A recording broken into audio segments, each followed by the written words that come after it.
안녕하세요. 홍성수입니다. 오늘은 수능 최저학력 기준 없이 인서울 대학 가기라는 제목을 가지고 말씀을 드리려고 하는데요.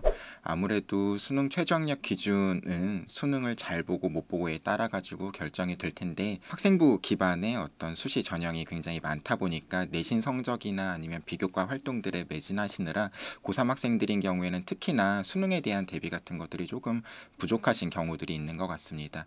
그럴 때 수능 최저학력 기준이 없는 대학, 그리고 전형이 어떤 것인지 알아보고 뭐 보험의 성격일 수도 있고 아니면 조금 상향의 성격일 수도 있겠지만 어떤 식으로 어떤 대학들이 학생들을 선발하고 있는지 이런 것들을 한번 살펴보고 이야기를 나누는 시간 가지도록 하겠습니다.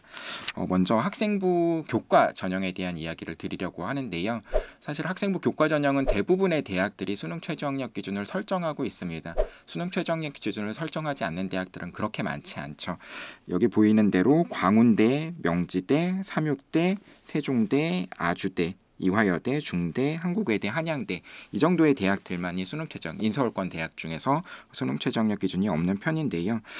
여기서 보시면 뭐 중앙대 같은 경우에는 학교장 추천 전형이라고 써 있죠. 그러니까 학생부 교과 전형과 학교장 추천 두 가지 전형을 교과 전형으로 유지하고 있는데, 학생부 교과 전형은 수능 최저학력 기준이 있지만 학교장 추천에만 수능 최저학력 기준이 없다라는 점, 이 점을 유의하셔야 됩니다. 학교장 추천이라는 건 아무래도 뭐 인원수의 제한이라든지 이런 것들이 있기 때문에 아무래도 내신이 좋은 학생들이 좀 추천을 받게 되는 경우가 많죠. 그렇기 때문에 합격자의 평균 성적 같은 것들도 굉장히 높습니다. 작년도에 처음 시행됐던 전형인데 중대 같은 경우에는 뭐 소수점 둘째 자리까지 굉장히 구체적으로 입시 결과를 발표해 주진 않았어요. 하지만 어쨌든 인문계열 같은 경우에는 1.2x 등급부터 1.5x 등급, 합격자의 평균이 1.2에서 전부 다 웬만하면 1.5등급 이내인 모집 단위들이 많았다라는 점을 보실 수가 있고요. 자연계열 같은 경우에는 2.0x 등급까지 보일 수가 있는데, 이건 이제 간호학과로서 굉장히 조금 어떤 특성화를 띄고 있는 어떤 모집단이라고 할 수 있겠죠. 학생들의 좀 선호도가 굉장히 어떤 학생들에겐 높기도 하고 어떤 학생들에겐 선호도가 좀 낮은 편이기도 하고 그런 학과이기 때문에 다소 조금 학생들의 성적이 낮았지만 간호학과를 제외하고는 인문계열과 크게 다르지 않다. 1.5 이내 정도의 성적을 받아야지 합격을 크게 기대할 수 있는 정도이다 라는 점 같은 것들을 보실 수 있을 것 같습니다. 그리고 조금 특이한 대학 같은 경우에는 한국외대인데요. 한국외대는 학생부 교과 전형이 작년에도 있었지만 수능 최저학력 기준을 적용하고 있었습니다.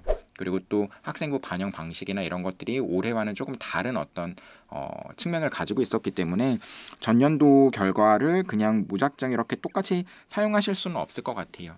다만 아무래도 학교의 위상이라든지 이런 것들이 있기 때문에 합격자의 평균 성적은 중대랑 크게 다르지 않지 않을까라고 생각이 듭니다. 1.5 이내, 1점 초반대 성적에서 아무래도 합격자의 성적들이 형성될 가능성이 굉장히 높다라고 볼 수가 있을 것 같습니다. 성적이 조금 낮은, 그러니까 전년도 입시 결과를 봤을 때 성적이 조금 낮은 대학들을 보면은 뭐 광운대 인문계열 같은 경우에는 3점대인 학과도 뭐 국어 국문학과 같은 경우에는 3.16이라는 어떤 합격자의 평균 성적을 가지고 있었고, 명지대 같은 경우에도 3점대의 성적을 인문계열과 그리고 또 자연계열 학생부 교과 면접에 있어서 가지고도 있었습니다.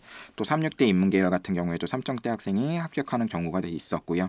세종대 자연계열 같은 경우에도 3점대 학생이 합격하는 경우가 있었어요.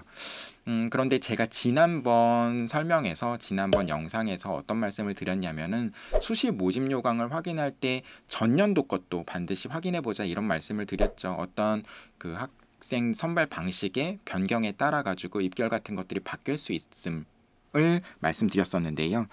이런 입시 결과 같은 것들도 사실 마찬가지입니다. 작년 것만 확인하는 게 아니라 재작년 것까지 같이 확인하실 필요가 있어요. 어떤 의미냐면은 세종대 같은 경우엔 지금 자연계열의 그 합격자 평균이 가장 낮은 학과가 3.12 정도로 좀 낮은 편이었는데, 재작년 같은 경우에는 같은 어떤 그 수능 최저학력 기준이었고 학생부만으로 학생을 뽑는 선발 방식이 같았음에도 불구하고 한 2점 중반대 성적이 가장 낮은 어떤 합격자의 평균 성적이었습니다. 그러니까 굉장히 조금 낮아졌다. 그 전년에 비해서 2018학년도에 비해서 2019학년도에 비해서 합격자의 성적이 낮아졌다라는 걸 볼 수가 있죠. 이렇게 낮은 성적을 비교적, 물론 뭐 굉장히 낮은 성적이라고 할 수는 없지만 비교적 상대적으로 낮은 성적을 보일 때에는 이런 입시 결과가 올해에는 2020학년도에는 다소 올라가게 될 수 있습니다. 학생들이 이런 어떤 입시 결과 같은 것들은 대학에서 발표하고 있는 것이기 때문에 저만 확인할 수 있는 게 아니라 누구든지 확인할 수 있는 어떤 입시 자료죠. 이런 3점대 등급으로도 세종대의 학생부 교과로 수능 최저가 없음에도 불구하고 합격했네 라는 걸 보면 학생들의 지원 심리 같은 것들이 그쪽으로 쏠리게 될 수 있고, 그렇게 되면은 입시 결과 같은 것들이 올해에 비해서 2019학년도에 비해서 올해는 다소 올라갈 수 있음을 생각하셔야 되는 거겠죠. 따라서 입시 결과를 과거와, 그러니까 2019학년도와 비교하는 게 아니라 2018학년도, 17학년도와 비교하면서 어떤 식의 학생들의 성적 변화가 있었는지, 굉장히 높았던 학과 같은 경우에는 그 다음에는 다소 떨어지는 학과들, 그런 모습 같은 것들을 보실 수 있을 거고요. 굉장히 낮아 보였던 학과 같은 경우에는 그 다음에는 좀 올라가는 모습, 이런 것들을 보실 수 있기 때문에 지금 이 19학년도 제가 성적을 보여드리기는 하지만, 이것만 보여드리긴 하지만 이거 외에도 그 전년도의 입시 결과를 확인하셔야 된다라는 점, 이 점을 반드시 좀 기억하셨으면 좋겠습니다. 그리고 여기서 한 가지 말씀드리면요. 아주대 같은 경우에는 여기 점 표시가 있죠. 별 표시. 다른 대학들은 합격자의 평균 성적을 발표했는데 아주대는 80% 컷을 비교한 겁니다. 그래서 평균 성적으로 따지면 이거보다는 조금 더 올라갈 것이다. 이렇게 예상을 하셔야 될 것 같고요. 이화여대 고교 추천 같은 경우에는 중대와 같이 추천을 받은 학생들만 쓸 수 있는데 이 입시 결과는 2019학년도가 아니라 2018학년도 결과다. 라는 점 같은 것들은 주의하셨으면 좋겠습니다. 다음으로는 논술 전형입니다. 논술 전형도 교과 전형이랑 마찬가지로 수능 최저학력 기준을 설정하고 있는 대학이 설정하고 있지 않은 대학에 비해서 더 많죠. 보시면 이 대학들의 어떤 모집 인원을 전부 다 합했을 때 수능 최저학력 기준을 적용하고 있는 대학들과 비교한다 그러면 한 절반 정도 수준에 머무릅니다. 올해 같은 경우에는 연세대가 수능 최저학력 기준을 조금 폐지함으로써 인원수가 조금 더 늘어나 보이기, 전년에 비해서 늘어나 보이기도 하지만 건국대가 빠져나가고 다른 대학들이 조금씩의 어떤 논술 전형의 선발 인원을 줄였기 때문에 전체적으로는 선발 인원이 전에 비해서 수능 최저학력 기준이 없는 어떤 대학들의 선발 인원이 비슷한 편이다. 전년도와 비슷한 편이다. 이렇게 받아들이시면 좋을 것 같아요. 그리고 가톨릭대나 인하대나 뭐 아주대 같은 경우에는 의학 계열 그리고 또 간호 계열 같은 경우에는 수능 최저학력 기준을 적용하고 있는 경우가 있으니까 주의하셔야 될 것 같고요. 뭐 한양대 같은 경우에는 올해 같은 경우에는 논술 전형에 있어서 수리 논술만 보는 게 아니라 인문 논술과 같이 치르지만 한양대 같은 경우에는 수능 최저학력 기준이 없다. 그래서 대학별로도 의학 계열에 있어서도 수능 최저학력 기준을 적용하고 있는 대학, 적용하고 있지 않는 대학, 이런 것들이 다소 차이를 가진다. 이런 점을 좀 보시면 좋을 것 같습니다.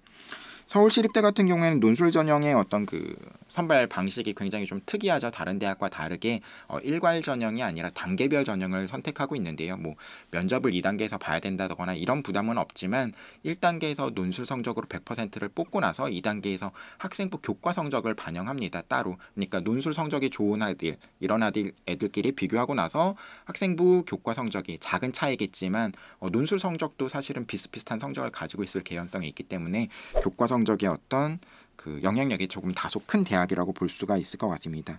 뭐 이런 식으로 최저가 없는 대학들, 물론 뭐 인서울 대학뿐만이 아니라 한국 상기대나 한국 외대 글로벌 캠퍼스, 한국 외대 서울 캠퍼스 같은 경우에는 수능 최저학력 기준이 있어요. 글로벌 캠퍼스 같은 경우에는 수능 최저학력 기준이 없는데 이런 경기권의 단국 대학이든지 경기권의 대학들 같은 경우에도 수능 최저학력 기준이 없다. 이런 것들을 좀 보실 수가 있고요. 오로지 그냥 서울 안에 있는 대학만 따지면 사실은 그 선발 인원이 학생부 교과 전형에 비해서도 다소 많이 떨어진다. 그리고 또 특히나 논술 전형 같은 경우에는 경쟁력이 워낙 세다 보니까 수능 최저학력 기준이 없을 때에는 이런 어떤 논술 전형을 지원할 때는 이게 뭐 적정권이겠다.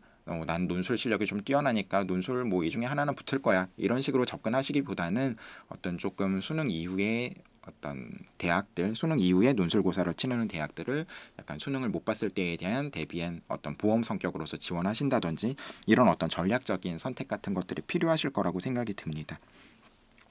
마지막으로 종합전형인데요. 종합전형은 사실은 수능 최저학력 기준이 있는 대학들이 별로 없죠. 작년까지만 하더라도 이 대학들에다가 뭐 연세대 활동 우수형이라든지 서강대 일반형이라든지 이런 어떤 전형 같은 경우에 수능 최저학력 기준이 있었지만 올해 같은 경우엔 그런 전형들도 수능 최저학력 기준을 폐지함으로써 수능 최저학력 기준을 설정하고 있는 대학들이 거의 사라졌습니다. 보시면 뭐 서울대라든지 고려대, 뭐 이화여대, 서울교대, 뭐 홍익대와 같이 굉장히 좀 선호도 높은 대학들 위주로 수능 최저학력 기준을 가지고 있는 걸 보실 수가 있는데요. 이런 대학 외에는 수능 최저학력 기준이 걸려 있지 않으니까, 물론 뭐 일부 의학 계열, 뭐 의예과라든지 이런 학과 같은 경우에 수능 최저학력 기준이 일부 있기는 하지만 그런 부분은 좀 따로 확인하셨으면 좋겠고, 종합 전형을 지원하는 데 있어서 수능 최저학력 기준은 그다지 큰 제한 사항이 되지 않는다. 이런 점 같은 것들을 기억하시면 좋겠습니다. 오늘은 수능 최저학력 기준이 없는 인서울 대학들의 대학과 전형들에 대한 설명을 드렸고요. 아무래도 학생부 교과 전형 같은 경우에 조금 더 관심이 있으실 거고 입시 결과 같은 것들이 조금 더 정확하게 발표된 것들이 있다 보니까 교과 전형 위주로 말씀드렸지만 논술 전형에 있어서나 종합 전형에 있어서도 전략적인 접근 같은 것들을 반드시 하시길 바라겠습니다. 그럼 또 다음 주에 다른 영상으로 찾아뵙겠습니다. 감사합니다. 안녕.